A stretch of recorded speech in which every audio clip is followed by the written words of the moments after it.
Hello guys, so welcome to this video. As you can see, we're at my home and today's video is all about tips to get into stage. So things I wished I'd have known when I first started and tips that I think would really help you if you've not competed before, or even if you have competed before and you just want that extra edge.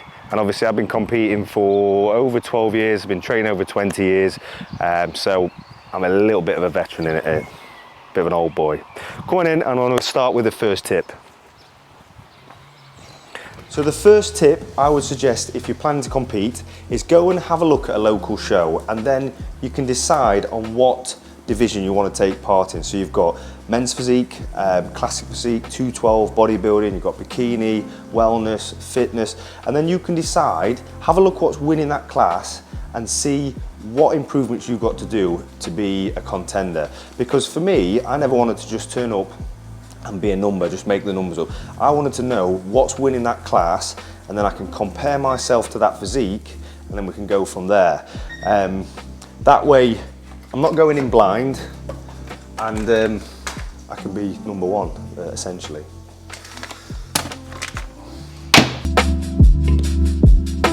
Right, so before I eat my steak, eggs and rice, second tip is I would say don't rush the process. Nowadays, obviously with social media, the pressures of wanting to be famous and wanting to be Mr. Olympia overnight, you can forget what bodybuilding is all about. And bodybuilding is a lifestyle. It's 365 days of the year, and you should enjoy the process. So don't rush, don't cheat, so to speak, and cut corners in order to get to stage quicker. So just enjoy it, enjoy your training, learn your body, learn nutrition, and then the results will be so much better.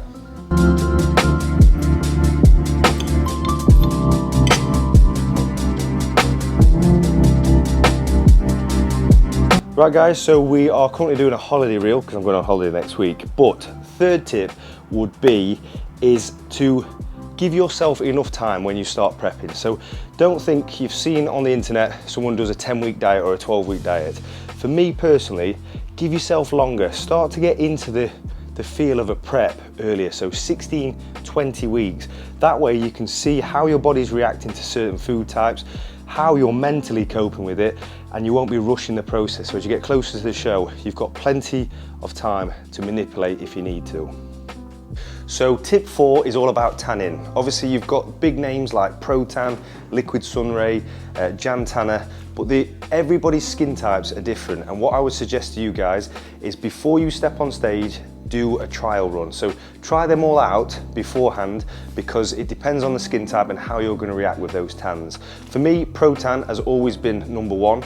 It's just because it reacts very well with my skin and it gives me the best shine, the best look, the best definition for what I need on stage. So make sure you do your due diligence before you step on stage. So tip number 5, I would say, is all about your stage presence. It's about confidence, not cockiness, and there's a fine line between that. And it's all about the audience. A lot of people think it's just about the judging panel, and it's not. It's good to acknowledge the judging panel. So when you come on stage, notice they're there, give them a bit of acknowledgement, but address the crowd, address the back of the room, smile, and get embracing basically with the audience, because if you've got them on side, the rest of it will take care of itself. If you focus solely on the judges, the audience switch off and you've got that horrible atmosphere. So for me, it's all about getting at one with the audience.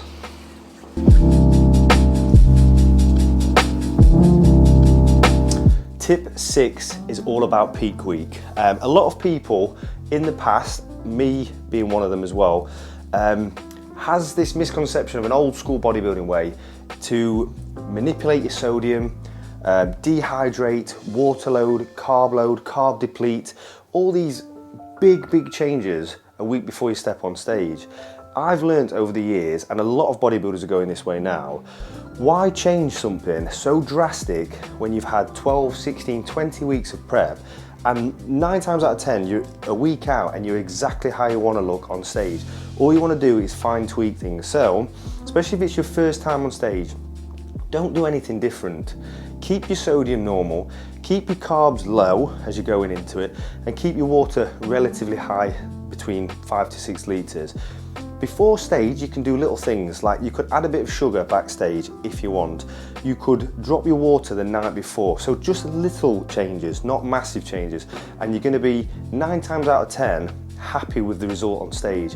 If you start manipulating your sodium and you don't know your body very well, you could actually make you look 10 times worse by, if you're not lean enough, you can go like a sponge and overspill. If you overcarb where you think, right, I can have a cheat meal, I've seen someone on the internet do that. If your body reacts badly to that, or if your digestive tract is not used to that type of food over 16 weeks, you could really mess up what has been a fantastic prep. So I would suggest not doing anything major in peak week. So that's all content film for the day. We are now getting in the office, the boring part of the day, and it's all about catching up on emails. Obviously it's a new week, it's Monday, I've got a lot to catch up on, so let's go.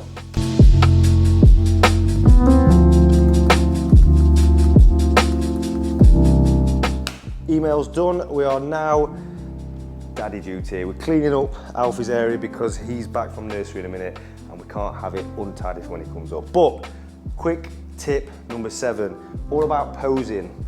Posing is a massive part of bodybuilding, and it's something people neglect quite a lot because they focus so much on the diet, the training aspect of it, they neglect the posing. Posing is the difference between first, fifth, last place. So what I would suggest doing, at least 8 weeks out from a show, you want to be hitting your posing 20-30 minutes a day. If it's after your cardio in the morning, fasted, so you're depleted, you're probably your leanest in the morning, so you can get a true indication of how you're going to look on stage, and get that mind to muscle connection. So if it's about isotension, hitting your posing, holding them, smiling, making it look effortless, because at the end of the day, when you're on stage, that's the key point of men's physique and bodybuilding, is to make it look effortless. So make sure you are practicing your posing every day, 8 weeks out.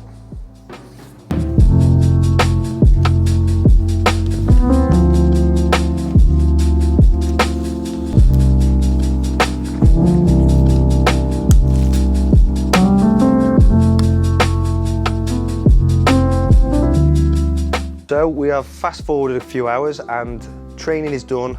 Big leg session went down and I'm in agony. So it's all about recovery. Hyperice have kindly gave me the Normatex. These are phenomenal for recovery. So as I'm doing my recovery, I thought I would let you know about tip number 8, and it's all about your posing routine. So when you start to pick your posing routine, like I said, 8 weeks out, you need to start practicing. And what you want to do is either set up on a tripod with a camera or in a mirror in a studio and start to look at what poses suit your physique the best. So don't necessarily look at somebody else on the internet and think their posing is going to suit yours, because your body type, your frame, your muscularity might be very different to them and it might not suit you. So it's all about going through the poses, picking your favorite, say 4 or 5 poses, and then start to get to work on them and look at the transitions between them. So for me, if you've got a tapered waist, it's all about standing straight on, showing the judge you've got nothing to hide and showing that egg shape. If you have a slight wide waist, it's not a problem. All you need to do is stand slightly off center to give that illusion of a big elongated physique with a tiny waist. So it's just being sensible and being smart with your posing, and that all comes down to preparation. So that is what quick tip number 8 is.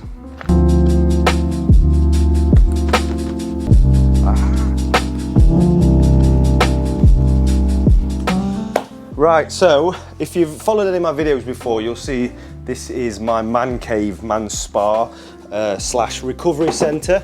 As I've got older, obviously training over 20 years, body's not designed to do the type of training I do every day. So I am starting to get injured, knees, hips, back, everything, you name it. So I'm trying to counteract that with a lot of recovery, i.e. the Hyperice, the Normatex. We've got the Ice Bath company who supplied this bad boy. This regulates, I've got an aircon unit out there which regulates from 15 degrees down to 1 degree. Absolutely phenomenal for stress relief, yeah, oxygenating blood, amazing. amazing piece of kit. We've got infrared sauna from Miami Spas. These are all plugs, by the way. Hey. Again, sound system in this. I was in here till about 10:30 last night. Absolutely class. If you had a really shitty day, perfect to jump in here. And then we've also got jacuzzi, which is just a nice little finisher. So it's all about hot and cold therapy. But going back to the tips, we're on to tip 9 now. And what I would say post-show. So we've got all the prep done. We've done everything on stage, what we needed to. We've walked away with first place. And it's what you do after show which is important. So I'm not saying don't go out there and enjoy a meal and smash what you want after 16 weeks of not eating what you want. All I would say, just do it in moderation and do it over a longer period of time, because you imagine you've been so strict on your diet and then you have this release where you think, I can have anything I want in this world, and you start to eat crappy foods, or I won't say crappy foods because that's, you get a bad relationship with food when you say that, more deluxe foods. So once you do that, it will open the floodgates for more and more and more and more, and want more and more, and then you'll rebound and get this horrible relationship with food. So it's all about moderation, obviously keeping that bodybuilding lifestyle 365 days a year, so keeping that that structure within your diet, but just maybe backload with your carbs. So just slowly increase your carbs back to a normal relative level, rather than go from low carbs to mass amounts of carbs or mass amounts of calories in one go. So I know I've blabbered on a little bit here, but it's just all about having that willpower post-show. So we will finish tip 10 inside, which is going to be a good one.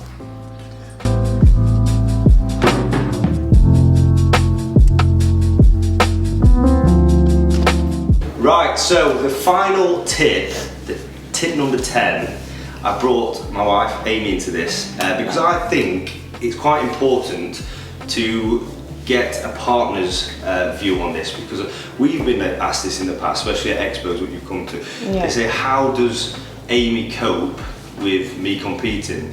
Obviously mood swings, tiredness, lack of being in the room. So yeah, what tip would you say to people with their partners competing? My tip would be understand everything before they go into the prep. So make sure you know what their routine is going to be, what their diet is going to be like, and just that you understand kind of the process. The further you get into the prep, the more tired your partner is going to be. And when you say like not in the room, just don't take anything personally. Know that for that amount of time, it's going to be slightly different, but it's not forever. Would you say like communication's key? Absolutely. To understand it, just to keep talking to each other. If that person is getting on your nerves, tell them. Yeah, that works both ways, and 100%. So tip number 10 is all about communication, and I think we've put it at 10, but it should actually be number 1, because that is definitely a deal breaker for any relationship. So communication.